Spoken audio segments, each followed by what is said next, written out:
हम लोग रामायण पढ़ते हैं, रामायण में सारी शिक्षाएं हैं, असुरों से लड़ने की शिक्षाएं हैं, सारी बातें हैं, पर जो रामायण की मूल शिक्षा है वो लोगों को मर्यादापूर्ण आचरण का संदेश देना है। लोगों के अंदर ये संदेश जाए कि मर्यादापूर्ण जीवन कैसे जिया जाता है, ये संदेश देना है।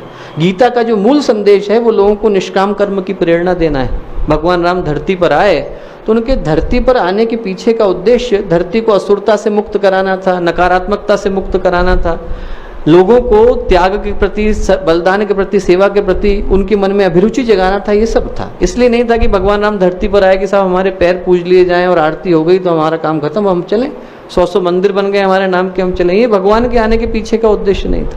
भगवान के आने के पीछे का उद्देश्य था कि जन सामान्य के अंदर लोक मंगल के लिए हिलोरें पैदा हो सके, जन सामान्य के अंदर ये भाव पैदा हो सके कि यदि सामान्य व्यक्ति भी खड़ा हो जाए तो वो अनीति और अन्याय से लड़ करके डट करके मुकाबला कर सकता है। ये भगवान के धरती पर आने के पीछे का उद्देश्य था। यदि हम लोग रामलीला देखने के लिए गए और चने मुरमुरे खा करके वापस आ गए तो फिर ये मनोरंजन है, लोक मंगल नहीं।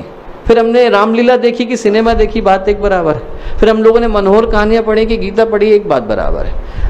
ताली पीटी अपने अपने घर को चले गए, ये महापुरुषों के जीवन का उद्देश्य नहीं। महापुरुषों के जीवन का उद्देश्य है कि साधारण व्यक्ति के अंदर हम असाधारण कार्य को करने की प्रेरणा भर सकें। यदि साधारण व्यक्ति के अंदर ये भाव आ जाता है कि मैं डट जाऊं और मैं हजारों लोगों से लोहा ले सकता हूं, तो इसका मतलब है कि भगवान ने, महापुरुषों ने अपने आने के उद्देश्य को पूरा कर लिया। रामायण में आप कहीं पर भी पढ़ करके देखें, महापुरुषों के जीवन का उद्देश्य है कि ग्वाल बाल के अंदर इतनी ताकत आ जाए कि वो लाठी लेकर के खड़े हो जाए और लगे कि हम गोवर्धन उठा सकते हैं। एक गिलहरी के अंदर ये भाव आ जाए कि यदि मैं अपनी पीठ पर बालू लेकर के चलूं तो मैं समुद्र को सुखा सकती हूँ। एक केवट के अंदर ये भाव आ जाए कि यदि मैं चप्पू तान करके खड़ा हो जाऊं तो भगवान को पार करा सकता हूँ। एक शबरी के अंदर ये भाव आ जाए कि यदि मैं कच्चे बेर, अनपके बेर लेकर के भगवान के आगे खड़ी हो जाऊं तो मैं भक्त कहा सकती हूँ।